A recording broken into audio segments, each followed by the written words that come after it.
अस्सलाम वालेकुम नाजरीन, मैं हूं आपका मेज़बान मोहम्मद अनवर। आप देख रहे हैं राजपूत ओल्ड टीवी।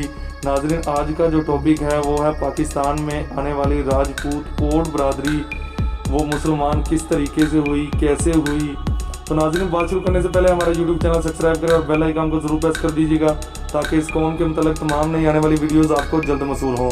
तो जी नाज़रीन, बात शुरू करते हैं कि पाकिस्तान में रहने वाली राजपूत ओल्ड बरादरी जो है, इस कौम ने इस्लाम कैसे कबूल किया। कुछ दोस्तों, कुछ भाइयों ने मुझे कमेंट और SMS भी किए थे कि आपने पाकिस्तान में पाकिस्तानियों से डर के इस्लाम कबूल किया, आपको डराया धमकाया और आपको ज़बरदस्ती इस्लाम कबूल करवाया गया। तो मेरे भाई, सबसे पहला जवाब मैं आपको ही देना चाहूँगा कि आपने ऐसा बोला। सबसे पहले मैं आपको ये बताता चलूँ कि पाकिस्तान में जितने भी राजपूत ओल्ड बरादरी मौजूद है, उनमें से एक भी ऐसा ख़ानदान पाकिस्तान में मौजूद नहीं जो यहाँ का रिहायशी हो। सब के सब जो हैं वो हिंदुस्तान से हिजरत करके पाकिस्तान में आए हैं, सब के सब महाजिर हैं। और रही बात डर की, तो नाजरीन मैं आपको बताता चलूँ, ये कौम ना कभी किसी से डरी है और ना कभी किसी से डरेगी। इस कौम ने हमेशा डर का मुकाबला किया है, ना कि किसी के आगे सर झुकाया है। तो नाजरीन मैं आपको बताता चलूँ कि शायद आपको मालूम ना हो, पाकिस्तान में 80-90 हज़ार के करीब हिंदू कम्युनिटी के ओल्ड भाई मौजूद हैं जिनका ताल्लुक़ पाकिस्तान सिंध से है। और अगर ऐसा पाकिस्तान में होता, किसी को ज़बरदस्ती इस्लाम कबूल करवाया जाता, तो अब जो 80-90 हज़ार के करीब जो हिंदू कम्युनिटी है वो हिंदू ना होती, वो मुसलमान होती। और अगर ये कौम डरती तो ये इधर उधर हिजरत करके जलीलो ख़वार ना होती। तो नाजरीन आपको मैं बताता चलूँ कि ये कौम जिस दौर में मुसलमान हुई है, उस दौर में ना तो हिंदुस्तान वजूद में था और ना ही पाकिस्तान वजूद में था। ये कौम मुसलमान हुई है राजा आनंद पाल के दौर में। वो राजपूतों का एक दौर था और ये उस दौर में मुसलमान हुई है। और इसके कुछ ऐसे शवाहिद जो हैं वो हमारे पास मौजूद हैं, जिन्हें आप जानकर मैं उम्मीद करता हूं कि आसानी से समझ जाएंगे। देखिए जी, कोई तारीख़ और कोई किताब इस तरीके की तो मौजूद नहीं है कि जिसमें ऐसा लिखा हो कि ये कौम उसी दौर में मुसलमान हुई है, लेकिन कुछ ऐसे शवाहिद भी रखे गए हैं जिनसे ये साबित होता है कि ये कौम राजा आनंद पाल के दौर में ही मुसलमान हुई है। वो शवाहिद जो हैं वो कुछ इस तरीके के हैं कि शायद आप में भी कोई जानता हो या फिर कोई इस तरह की बात किसी ने सुनी हो। देखिए जी, इस कौम के साथ 1947 में कुछ ऐसी कौमें भी आई थी जिन्होंने इनका रिकॉर्ड जो है वो लिखा, और वो शुरू से ही इस कौम का रिकॉर्ड लिखते आ रहे हैं, जिसे मेरे ख्याल से कि हिंदी में उसे भात भी कहते हैं, लेकिन यहाँ पर मुसलमानों में उन्हें पीर कहा जाता है।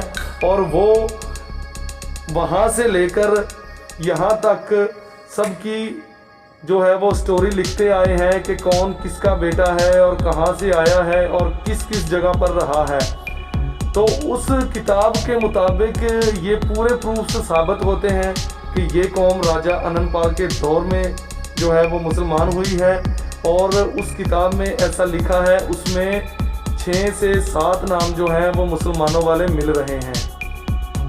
अगर हम पूरी पीढ़ियों की बात करें तो 6 से 7 नाम जो हैं वो मुसलमानों वाले मिल रहे हैं, जिनमें 8वां जो नाम है वो हिंदू कम्युनिटी का मिल रहा है। उसमें लिखा गया है कि वो हिंदू है, और उसके बाद के जितने भी नाम हैं वो सब मुसलमानों वाले मिल रहे हैं।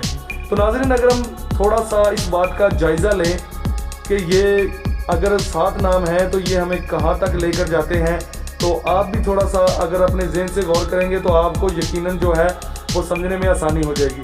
देखें, 1947 में जब हिंदुस्तान और पाकिस्तान का बंटवारा हुआ तो उस दौर में जो बच्चे थे वो आज बूढ़े हैं, उनकी उम्र 70-75 साल की है। तो हम इस बात का जायज़ा लेंगे कि पाकिस्तान हिंदुस्तान का बंटवारे से लेकर अब तक ये एक पीढ़ी ही चल रही है। तो एक पीढ़ी ने 75 साल 80 साल का अरसा जो है वो गुजार लिया है।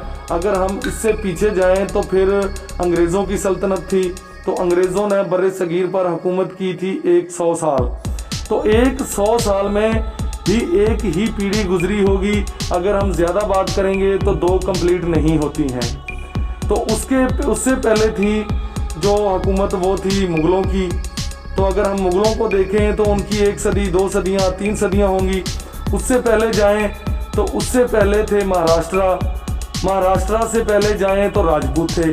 तो ये 6 नाम, जब मैंने इसका जायज़ा लिया इन 6 नामों का कि ये 6 नाम जो हैं वो ये कहाँ तक जाते हैं और इनकी स्टोरीज जो है वो कहाँ तक हमें लेकर जाएगी, तो ये सीधा राजा आनंद पाल के दौर में जाकर मिले हैं। ये 6 नाम इसी दौरों से, इन सब दौर से गुजर के सीधा राजपूत हिस्ट्री में जाते हैं। तो इनसे ये साफ जाहिर होता है कि ये कौम जो है ये उस दौर से मुसलमान है और ऐसा पाकिस्तान में कोई ख़ानदान मौजूद नहीं है जो यहाँ पर आकर मुसलमान हुआ हो। सब के सब वहाँ से मुसलमान होकर आए हैं और इन सब का ताल्लुक़ रायगढ़ से शुरू हुआ है और रायगढ़ से लेके ये बंगला फाजिल के और पानीपत, करनाल और दिल्ली, हरियाणा और इन सब जो दौर से वो गुज़र कर जो है पाकिस्तान लाहौर में पहुँचे और लाहौर से अब पूरे पाकिस्तान में पाए जाते हैं। पाकिस्तान पंजाब में, पाकिस्तान के हर ज़िले, हर तहसील में मौजूद हैं। तो नाज़रीन, एक और दिलचस्प मैं आपको मालूमात बता देता हूँ मुसलमानों के मतलब। इस कौम ने जब इस्लाम कबूल किया तो इस कौम में बड़े बड़े आलिम दीन पैदा हुए जिन्होंने रंगला बंगला फाजिलका में बहुत सारे दीनी मुनाजरात किए और जिनमें मोहम्मद अब्दुल्ला ओड और मोहम्मद रमज़ान ओड शामिल हैं। तो नाज़रीन, मैं आपको बताता चलूँ, मोहम्मद अब्दुल्ला के कुछ ऐसे रिकॉर्ड, कुछ ऐसे मुनाजरात की किताबों में भी मिलते हैं जो किताबें अमृतसर और ज़िला फ़िरोज़पुर में छापी गई थी।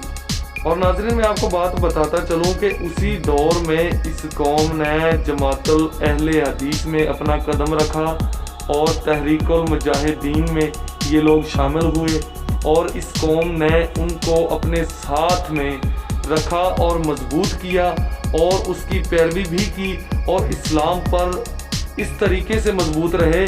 और आपको दिलचस्प मालूमात बता कर जा रहा हूँ कि जब इस कौम ने 1947 में पाकिस्तान का रुख किया तो उस दौर में बहुत सारी और भी ज़ातें मौजूद थीं जो इस कौम के साथ जाने में रजामंद थीं, जो ये बात बखूबी जानती थीं कि इस कौम के साथ अगर हम जाएंगे तो हम हर झगड़े से महफूज रहेंगे, ये कौम हमारी पैरवी करेगी। और फिर वो इस कौम के साथ निकले भी और इस कौम ने उनकी हिफाजत भी की और ख़ुद की हिफाजत भी की।